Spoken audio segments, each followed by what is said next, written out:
umat Islam ini akan menang, akan mendapatkan bantuan dari Allah. Kata Nabi SAW, bida'watihim, karena kekhusyuan mereka berdoa kepada Allah. Wasalatihim, karena ketekunan mereka salat. Wa ikhlasihim, karena keikhlasan mereka.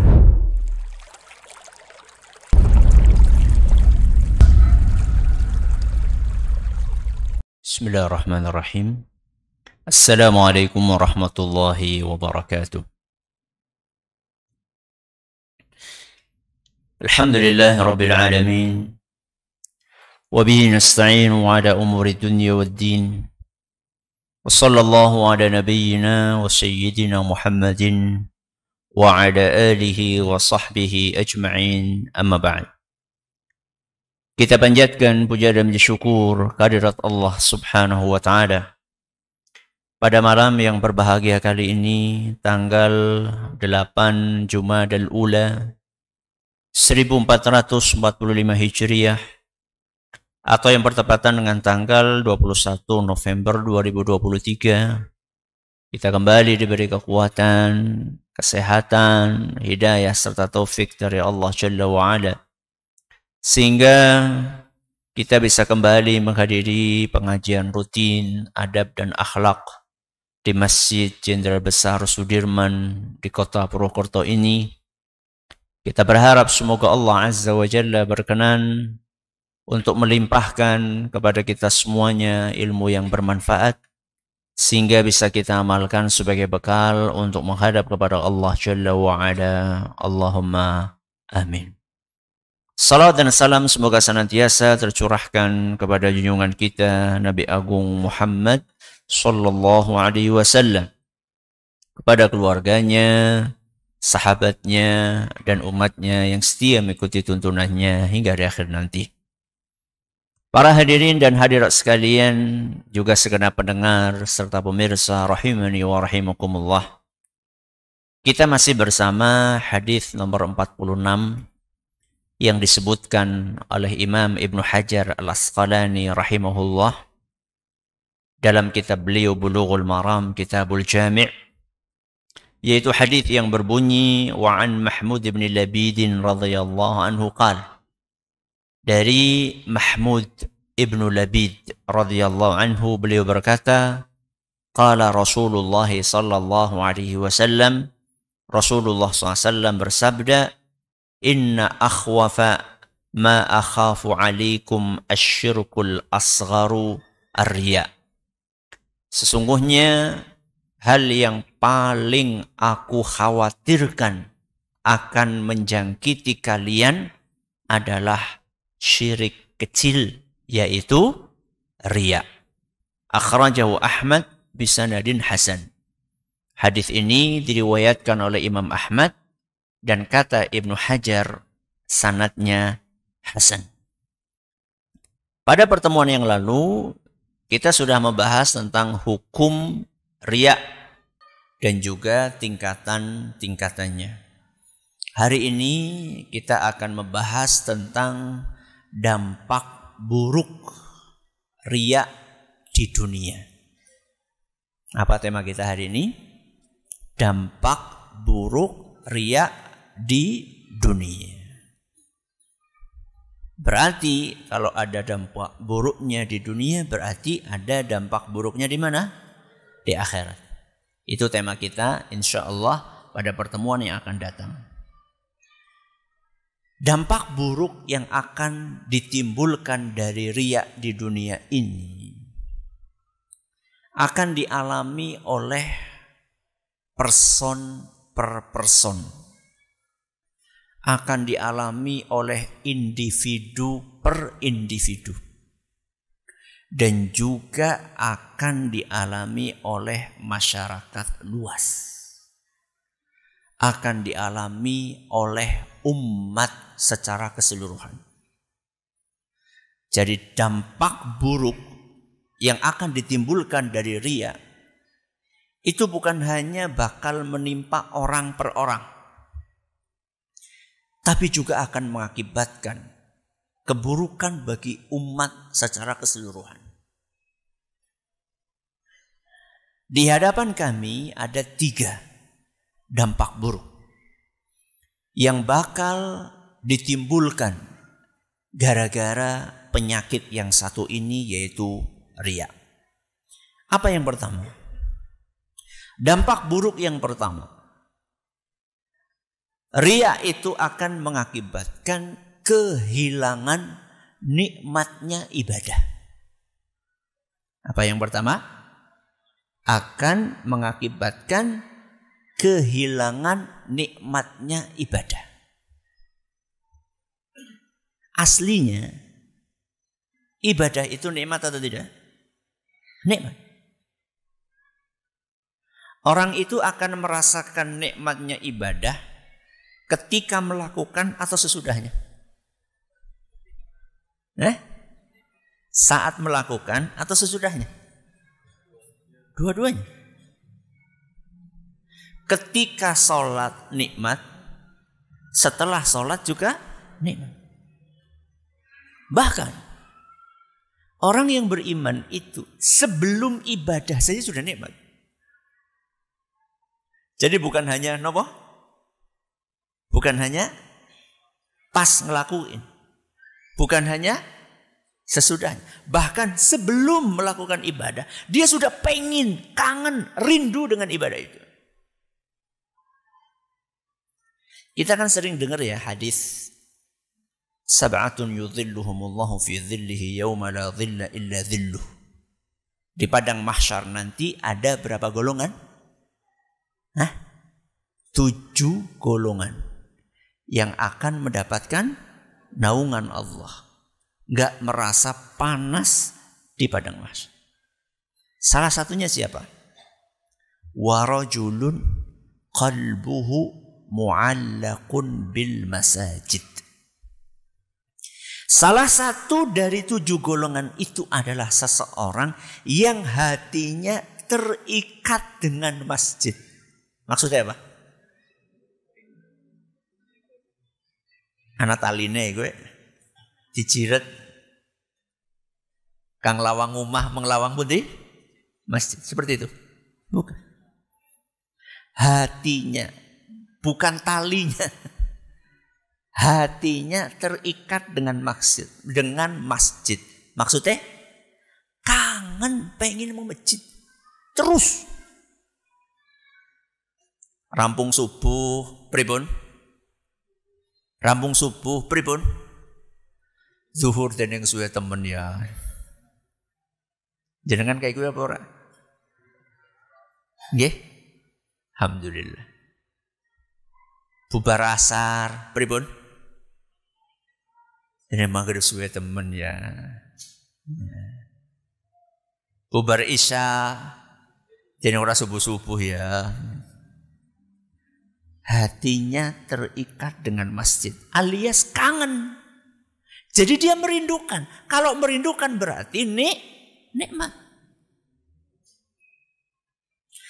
Makanya Rasulullah SAW kalau sudah masuk waktu sholat, apa kata Nabi SAW kepada muadzinnya? Siapa muadzinnya? Bilal. Ya Bilal, aqimis salah. Wahai Bilal, ayo adzan. Wahai Bilal, ayo qomat. Arihna biha. Aku sudah pengen banget sholat. Aku pengen mendapatkan ketenangan dari sholat tersebut. Hadis riwayat Abu Dawud dinyatakan sahih oleh Al-Albani. Jadi orang yang beriman itu bukan hanya ketika melakukan ibadah, bukan hanya sesudah melakukan ibadah, bahkan sebelum ibadah dia sudah merasakan kenikmatan. Karena dia merindukan kapan datangnya ibadah itu. Apalagi ketika melakukan ibadah. Wong belum saja sudah nikmat. Apalagi saat melakukan ibadah. Ayat yang sering kita dengar. Ala bizikrillahi tatma'innul qulub. Ketahuilah dengan berzikir kepada Allah hati akan terasa tenang. Dengan apa hati tenang? Dengan zikir. Al-Quran surat Ar-Ra'du ayat 28. Jadi nikmatnya ibadah itu adalah ketenangan hati. Ayem, tentrem, nyaman, seneng, bahagia. Itu maksudnya nikmatnya ibadah.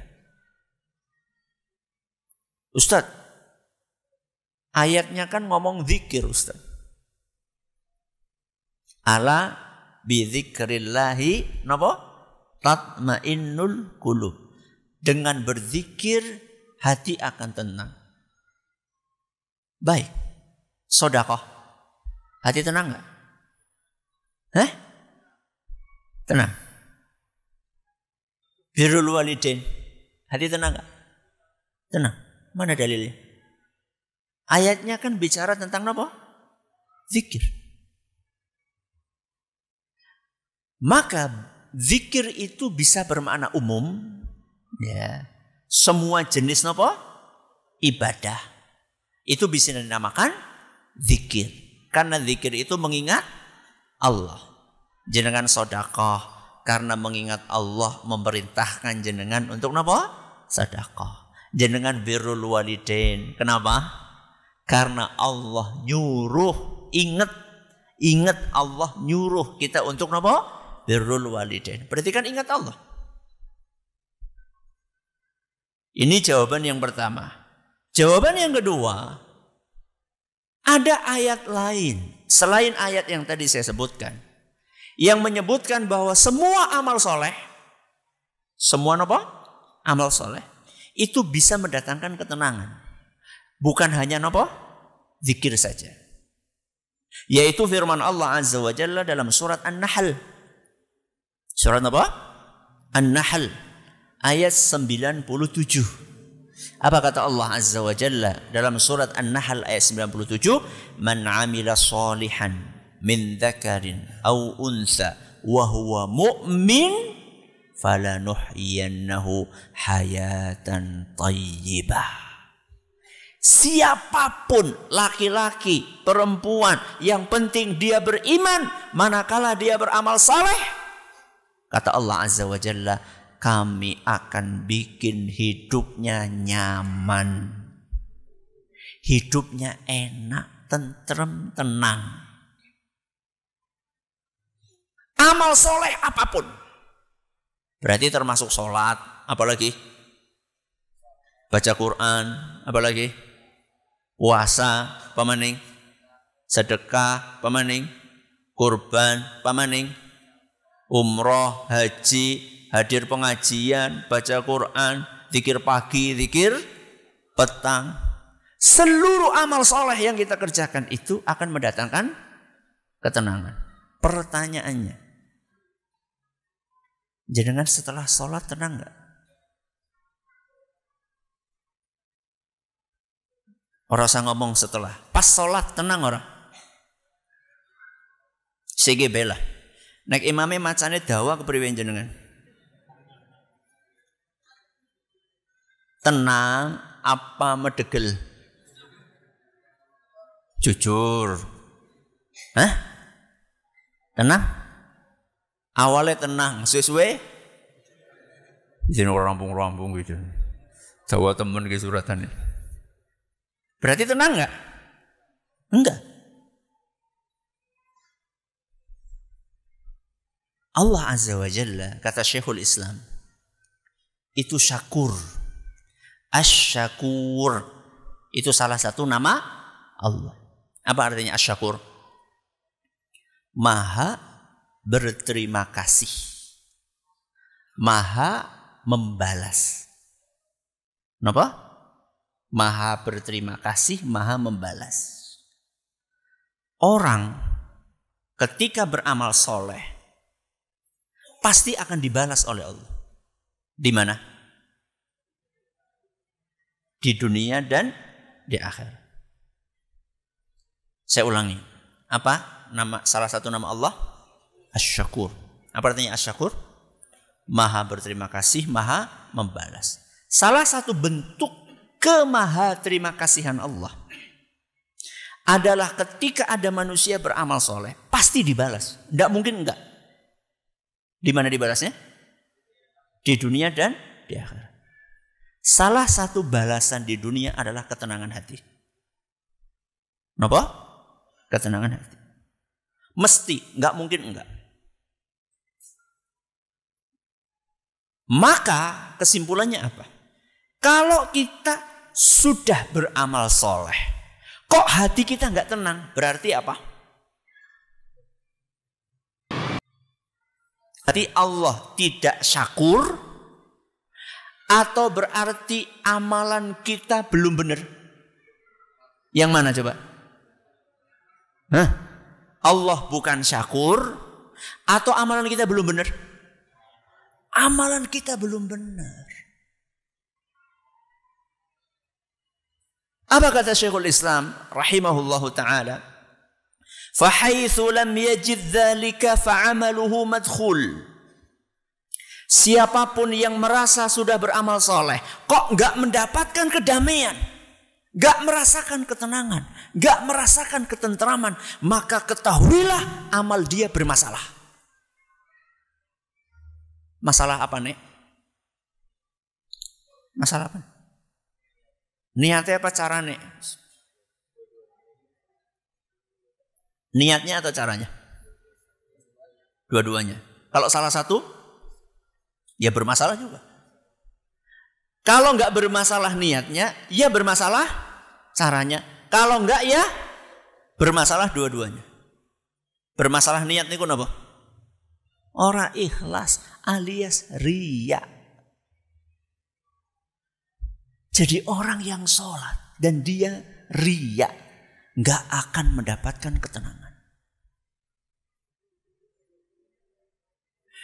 Orang yang sedekah dan dia nopo riya nggak akan mendapatkan ketenangan dari sedekahnya.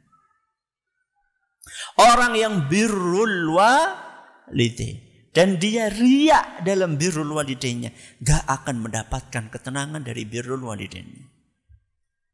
Orang yang rajin baca Quran, orang yang zikir, orang yang membaca sholawat, orang yang baca Quran, zikir, baca sholawat, lisannya terus mengucapkan kalimat-kalimat thayyibah. Kalau dia gak ikhlas alias riya, dia gak akan mendapatkan ketenangan. Yang ada apa? Kegelisahan.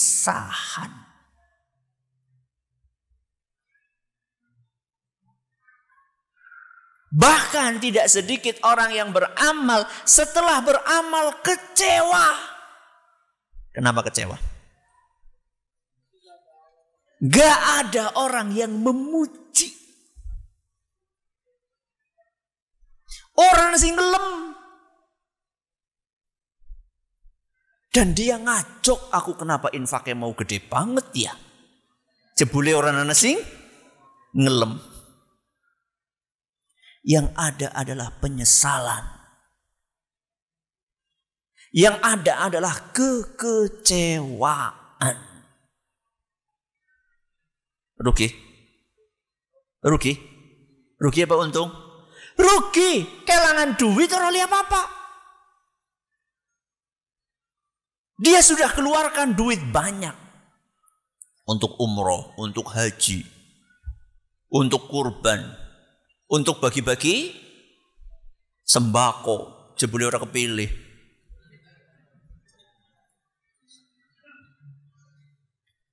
Yang ada adalah penyesalan. Ngene balik akan maning sumbangannya. Jebule ora menang. Yang ada adalah kekecewaan, kegelisahan. Maka orang yang riya dalam ibadahnya itu merugikan siapa? Diri sendiri. Maka setiap kita melakukan ibadah, coba dicek. Setelah melakukan ibadah itu tenang enggak? Habis sedekah tenang enggak? Habis sholat tenang enggak? Habis ngaji seperti ini. Habis ngaji seperti ini, tenang enggak? Kalau jenengan merasakan ketenangan, mudah-mudahan ibadah wis bener. Mudah-mudahan. Caranya sudah benar, apanya lagi? Niatnya sudah benar.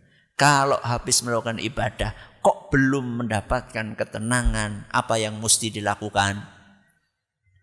Mandek ibadah yo tambah ora tenang. Yang mesti dilakukan adalah memperbaiki ibadah.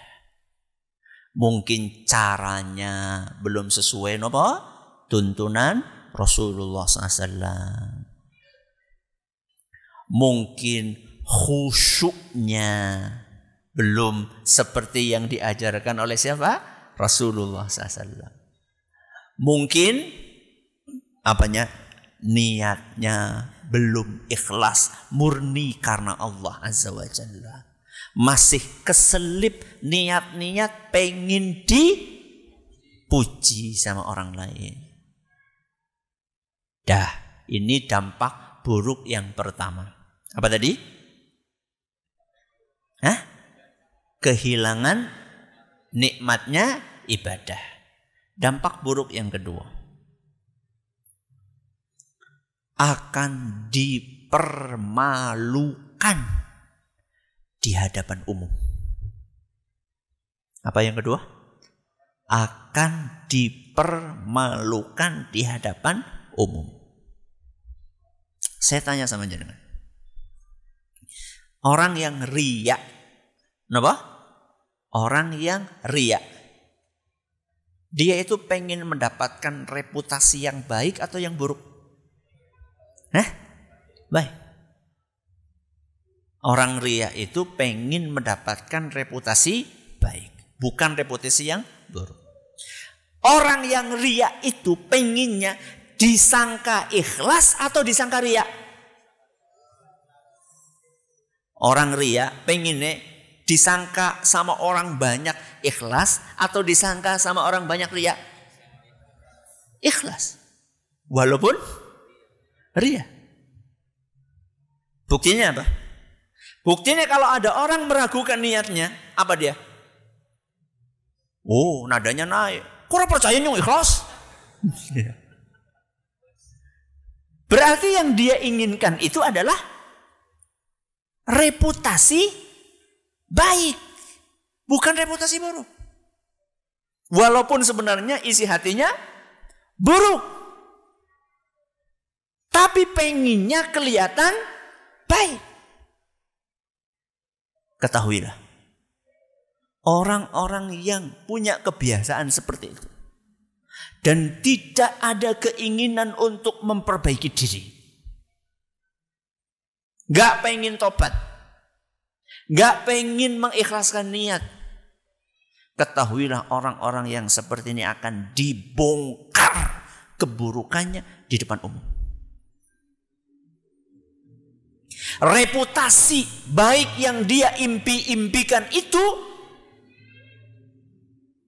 akan diganti dengan reputasi yang buruk. Kata siapa? Kata Rasulullah SAW dalam sebuah hadis yang diriwayatkan oleh Imam Ahmad, dan hadis ini dinyatakan sahih oleh Syekh Al-Albani. Anna Abdullah ibn Amrin yuhaddithu Abdullah ibn Umar. Pada suatu hari Abdullah bin Amr ngomong kepada Abdullah bin Umar. Siapa ngomong karo siapa? Abdullah bin Amr bicara sama siapa? Abdullah bin Umar. Apa kata Abdullah bin Amr? Annahu sami'a Rasulullah sallallahu alaihi wasallam yaqul. Kata Abdullah bin Amr, wahai Abdullah ibnu Umar, sesungguhnya aku mendengar Rasulullah sallallahu alaihi wasallam bersabda. Berarti isi obrolannya apa? Apa isi obrolannya? menyampaikan hadis Nabi SAW. Aku mendengar Rasulullah SAW bersabda, "Man samma'an nasa bi'amali, samma'allahu bihi sami'a khalqihi." Barang siapa yang sum'ah dengan amalannya. Sum'ah siapa? Apa bedanya sum'ah karo riya? Riya gue iki. Sum'ah iki. Apa bedanya? Hah? Kalau riya itu pengen dilihat. Kalau sum'ah pengen didengar. Pengen didengar. Loh Ustaz, nek azan orang pengen didengar sih kepriwe? Gimana coba? Pengen didengar ini bukan maksudnya bacaannya pengen didengar, tapi pengen dipuji-puji. Pengen dilihat juga sama, pengen dilihat supaya disanjung-sanjung. Barang siapa yang melakukan amalan dan tujuannya sum'ah. Apa tadi sum'ah? Pengen didengar, dipuji-puji. Maka Allah Azza wa Jalla akan bikin orang ini menjadi bahan obrolan di antara orang-orang yang lain dengan keburukannya. Alias Allah akan bongkar niat buruknya tadi. Niat buruknya apa? Sum'ah. Enggak ikhlas, riya. Allah akan bongkar niat buruknya ini di hadapan orang banyak. Akan dijadikan tercemar reputasinya.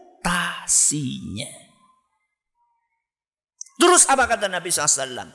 Wasagharahu wahaqqarahu.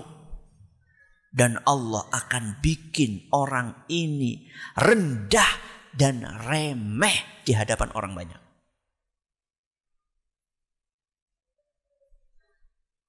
Begitu mendengar apa yang disampaikan oleh Abdullah bin Amr ini, zarafat aina Abdullah. Maka Abdullah bin Umar pun nangis sejadi-jadinya. Ingat betapa apa? Betapa beratnya hukuman yang akan dirasakan oleh orang yang tidak ikhlas dalam beramal. Dipermalukan di dunia apa di akhirat? Dua-duanya. Makanya kata para ulama, Imam Al-Khattabi, Imam Al-Baghawi, dan juga ulama-ulama yang lainnya, mereka katakan kejadian ini, terbongkarnya aib dia ini, akan terjadi di akhirat dan mungkin juga akan terjadi di mana? Di dunia. Padahal dia menginginkan reputasi yang baik. Tapi gara-gara niatnya salah, maka akhirnya Allah hukum apa yang dia inginkan berupa reputasi yang baik itu digantikan dengan reputasi yang buruk. Sudah berapa ini? Sudah 2. Yang terakhir, yang ketiga. Akan mengakibatkan kekalahan umat Islam. Apa yang ketiga? Akan mengakibatkan kekalahan umat Islam.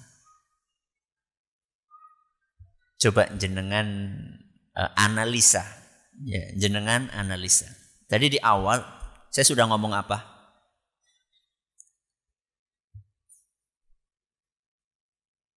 Apa jajan? Akeh banget Ustaz. Hah? Betul. Dampak buruk dari riya itu akan mengenai person per person dan akan mengenai keumuman umat. Nah, poin yang ketiga ini yang mana? Poin yang ketiga ini yang mana? Keumuman umat. dampak buruk dari riya itu bukan hanya akan mengenai si pelakunya saja, tapi juga akan berdampak kepada umat Islam secara umum. Apa dampak buruknya? Mengakibatkan kekalahan umat Islam. Apa dalilnya, Ustaz? Sabda Nabi SAW dalam sebuah hadis yang diriwayatkan oleh Imam An-Nasa'i, dan hadis ini dinilai sahih oleh Syekh Al-Albani. Kata Nabi SAW, innama yansurullahu hadhil ummata bidha'ifiha. Sesungguhnya umat Islam ini akan ditolong oleh Allah dengan keberadaan orang-orang lemah di antara mereka. Dengan keberadaan rakyat jelata di antara mereka. Dengan keberadaan orang-orang yang sering dipinggirkan.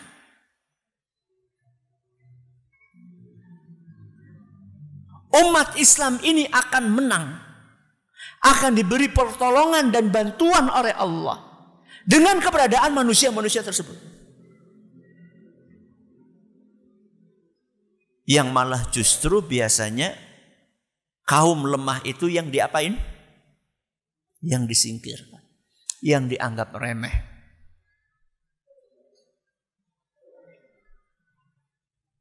Yang diperhatikan 5 tahun sekali. Setelah itu poran.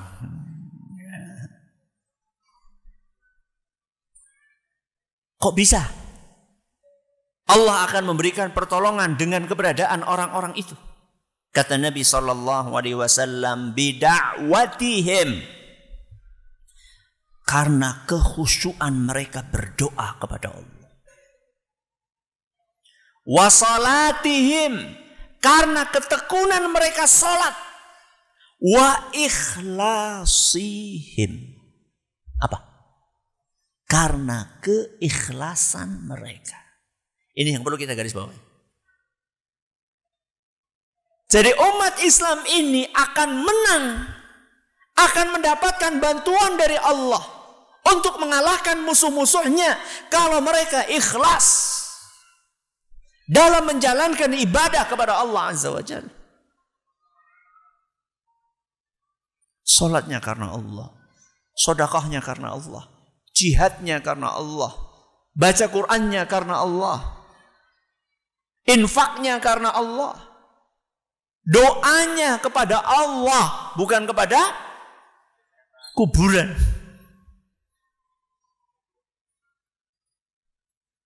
Dengan itu umat Islam akan mendapatkan kemenangan dan kejayaan. Masih ingat nggak perang Badar? Ingat? Ingat apanya? Namanya. Siapa lawan siapa? Kaum muslimin lawan kaum musyrikin. Siapa yang menang? Siapa yang menang?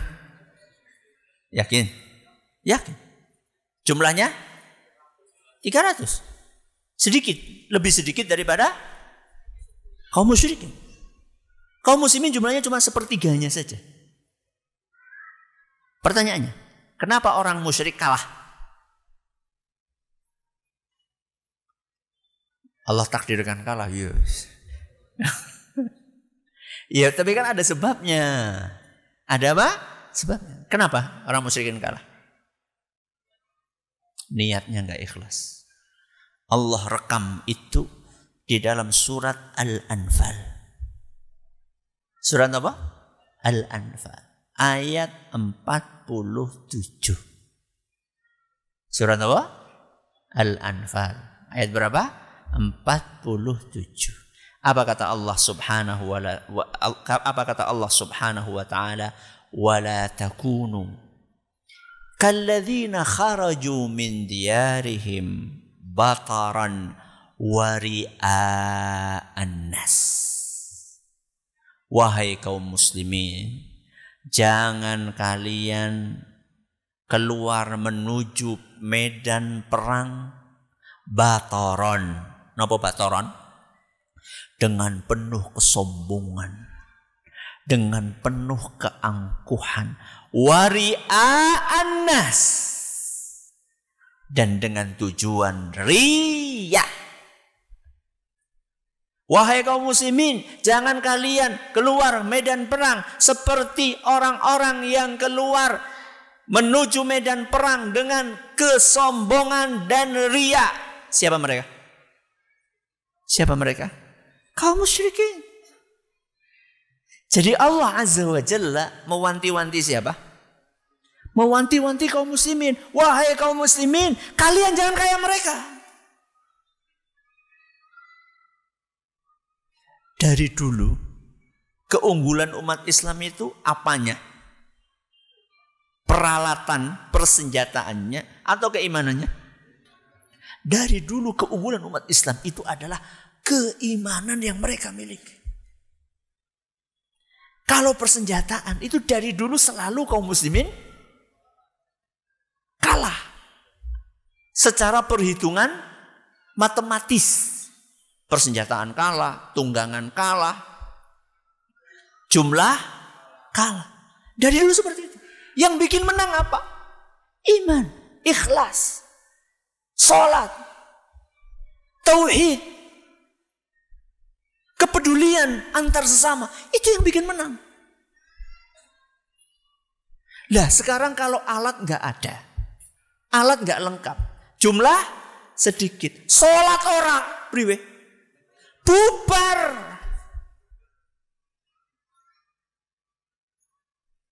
Gak mungkin menang.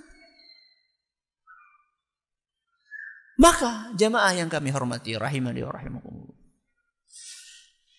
jangan sampai kita ini menjadi sebab kekalahan umat Islam. Jangan sampai kita menjadi apa? Sebab kekalahan umat Islam. Gara-gara apa? Gara-gara riya. Jangan sampai yang jadi korban adalah orang banyak. Saudara-saudara kita. Kita harus bantu mereka. Semampu yang bisa kita lakukan. Tapi berikan bantuan itu dengan keikhlasan. Semata-mata mengharap ridha Allah Azza wa Jalla. Supaya keikhlasan itu menjadi amunisi kuat untuk memenangkan umat Islam.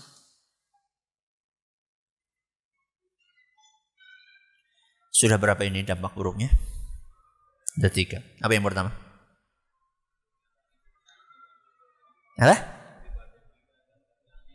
Kehilangan nikmatnya beribadah. Yang kedua? Akan dipermalukan di depan umum. Yang ketiga? Akan mengakibatkan kekalahan umat Islam. Mudah-mudahan apa yang kita pelajari bermanfaat bagi kita semuanya. Kalau ada pertanyaan silahkan disampaikan.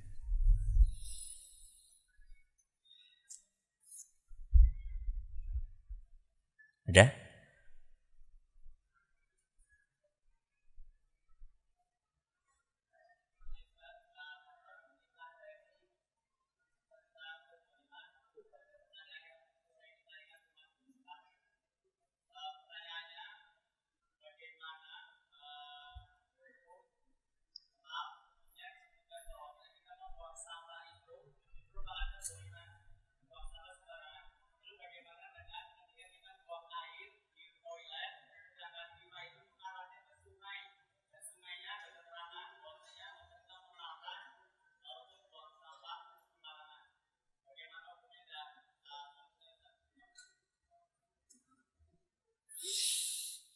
Bagaimana hukumnya kita membuang kotoran di toilet dan toilet itu langsung ke kali dan toilet itu langsung ke mana? Ke kali. Dan itu akan membuat pencemaran lingkungan. Apakah itu termasuk kedzaliman? Pertama, kalau kita tidak tahu, kalau kita tidak tahu bahwa toilet itu langsung mengarah kemana? Ke sungai, maka insya Allah tidak apa-apa. Kita tidak dosa maksudnya. Karena tidak tahu. Kalau kita tahu tapi nggak ada alternatif lain, wis kadung apa? Kebelet. Kalau kita cari tempat lain, bahaya. Bisa gigal neng dalan. Maka itu kondisi darurat juga tidak apa-apa. Baik. Berarti kalau nggak dalam dua kondisi itu, kalau tidak dalam dua kondisi itu, bukan karena tidak tahu, bukan karena darurat, maka itu bermasalah. Maka itu bermasalah. Kita umat Islam itu harus punya kepedulian dengan lingkungan. Bukankah sudah ada aturan yang namanya limbah dari kamar mandi diapain dulu? Diapain dulu? Ditampung dulu. Kemana? Ke sepiteng. Nanti kalau dari sepiteng itu sudah apa? Sudah meluap, sudah mengendap. Meluap berarti luapannya itu ya agak mending daripada langsung. Gak usah metu duit maning sepiteng. Lah gue masalahnya gak mau keluar apa? Duit. Akhirnya berbuat zalim. Baik.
Alhamdulillah wassalatu wassalamu ala Rasulillah amma ba'd.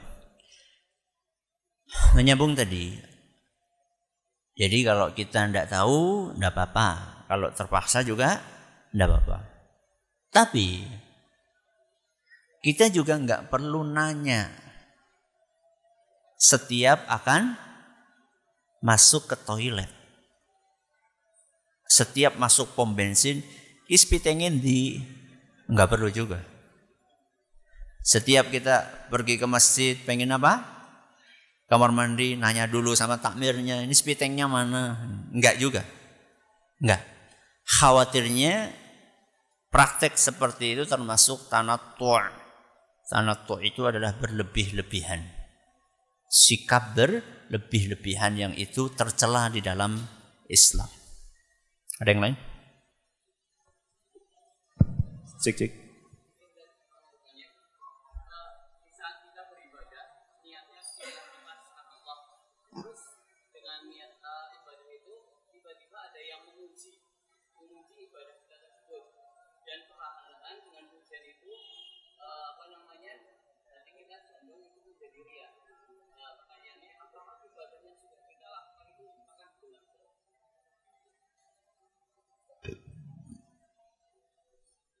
Ketika kita sudah melakukan ibadah dan kita mengira bahwa itu sudah ikhlas, kemudian ada yang memuji. Ada yang apa? Memuji. Lantas niat kita perlahan mulai apa? Mulai bergeser, mulai menyimpang. Apakah ibadah yang sudah kita lakukan itu akan kehilangan pahala? Wallahu a'lam bissawab. Mudah-mudahan yang sudah kita lakukan, mudah-mudahan karena Allah Azza wa Jalla, karena ikhlas, mudah-mudahan pahalanya tetap apa? Terjaga. Yang dikhawatirkan adalah setelah muncul perasaan itu dan kita melakukan amal-amal berikutnya, itu yang dikhawatirkan. Karena sebagaimana yang pernah kita sampaikan kemarin bahwa riya itu bedanya dengan syirik akbar apa? Riya itu syirik apa? Kecil. Apa bedanya syirik kecil sama syirik besar? Syirik besar menghapuskan semuanya. Kalau syirik kecil menghapuskan amal yang kemasukan riya itu. Lah yang kemarin kan enggak. Mulai kemasukan setelah mendapat apa?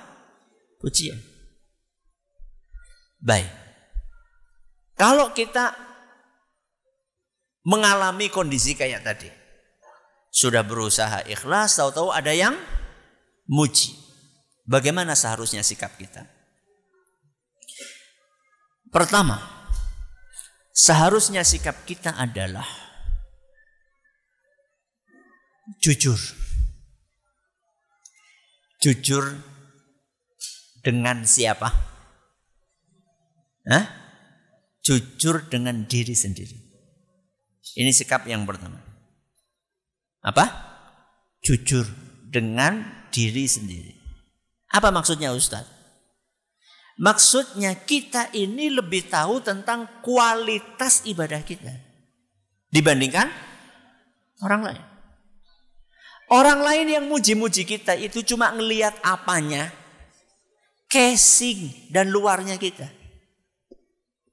Oh, masya Allah jenengan lu, ora tau ketinggalan sholat 5 waktu nyong si bolong-bolong dan jenengan pancen ngeten. Dia kan cuma ngelihat luarnya kita berangkat ke masjid. Apa dia tahu kalau pas kita ke masjid, pas sholat pikiran kita melayang kemana-mana? Apa dia tahu? Tahu nggak? Siapa yang tahu? Awake dewek. Itu namanya jujur. Jujur dengan diri sendiri. Saya itu sebenarnya nggak pantas mendapatkan pujian itu. Karena realitanya, kenyataannya, saya ini masih banyak kekurangannya. Ya. Ini yang pertama. Apa? Jujur. Yang kedua, perbanyak doa kepada Allah Azza wa Jalla. Perbanyak doa kepada Allah. Supaya senantiasa bisa terjaga keikhlasan kita. Supaya bisa istiqomah. Supaya hati tidak meleng. Apa meleng? Enggak belok. Awalnya ikhlas jadi apa? Ria. Makanya doa, salah satu doa yang paling sering dibaca oleh Nabi apa? SAW. Ya muqallibal qulub. Napa? Tsabbit qalbi ala dinika.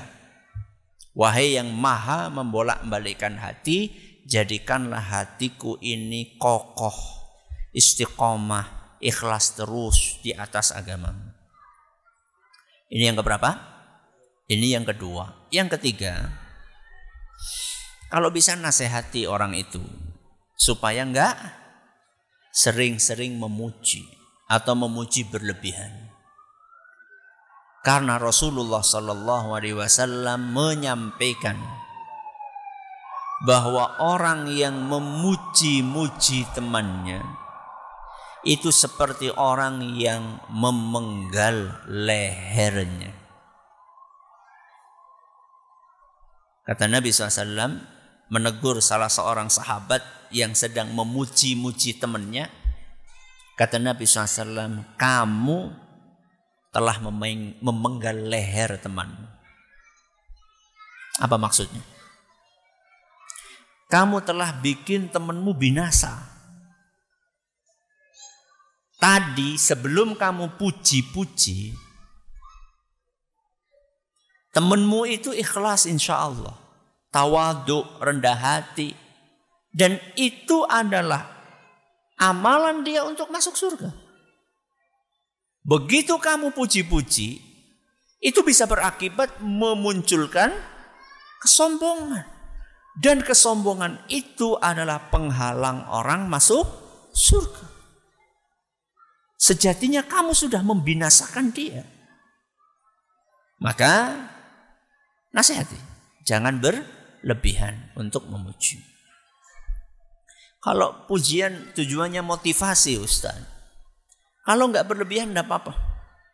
Sebagaimana Rasulullah Sallallahu Alaihi Wasallam pernah menyampaikan pujian kepada sebagian sahabatnya. Ya. Ni'mar rajulu Abdullah. Abdullah ibnu Umar ini adalah orang yang baik banget. Itu pujian atau bukan? Pujian. Tapi maksudnya adalah motivasi. Dan juga dilihat-lihat orangnya. Kalau orangnya memang gak gampang melayang. Melayang itu apa? Orang gampang kayak air. Sirahe tetap biasa. Gak jadi apa? Besar. Tidak apa-apa. Ya. Kalau niatnya motivasi dan tidak berlebihan. Ada yang lain? Assalamualaikum warahmatullahi wabarakatuh. Ini ada titipan pertanyaan. Bagaimana jika ada orang tua yang suka memperlihatkan piagam penghargaan anaknya dalam prestasi diniyah, baik dipajang di rumah atau di media sosial? Apakah bisa menggiring kepada ria dan sum'ah, dan bagaimana baiknya? Kalau itu prestasi duniawi, contoh menang bal-balan, itu prestasi apa? Duniawi. Menang apa maning? Duniawi, contohnya apa? Menang makan kerupuk. Haldu duniawi. Itu aslinya boleh. Aslinya boleh. Kalau enggak bermaksud untuk menyombongkan. Tapi kalau itu prestasi ukhrawi. Prestasi apa? Ukhrawi. Contohnya prestasi ukhrawi apa? Hafal 5 juz. Itu kan ukhrawi. Apa lagi? Sertifikat umroh karo haji. Ada kan orang pulang haji dibawain apa? Sertifikat. Ben apa? Ben keton sah itu. La haula wala quwwata. Nggak perlu. Kemudian di apa? Pajang. Maka itu tidak boleh. Itu dikhawatirkan termasuk riya. Kecuali lagi-lagi kalau niatnya motivasi. Jadi misal nih, motivasi itu misalnya anak jenengan baru dapat piagam selesai hafalan 5 juz. Kemudian datang temannya atau datang saudaranya, saudara sepupunya yang mungkin semangatnya nggak sesemangat putrane jenengan. Kemudian jenengan katakan nih, alhamdulillah nih saudaramu nih sudah 5 juz, kamu kapan? Berarti niatnya apa? Motivasi, bukan untuk pamer. Mudah-mudahan tidak apa-apa. Karena Allah Azza wa Jalla berfirman, in tubdu khairan au tukhfuhu. Kalian boleh memperlihatkan amalan kalian, boleh pula merahasiakan. Tergantung apa tadi? Niatnya. Tapi yang tahu niatnya jenengan, apakah pamer atau motivasi, itu siapa? Allah dan jenengan. Maka hati-hati, awasi niat.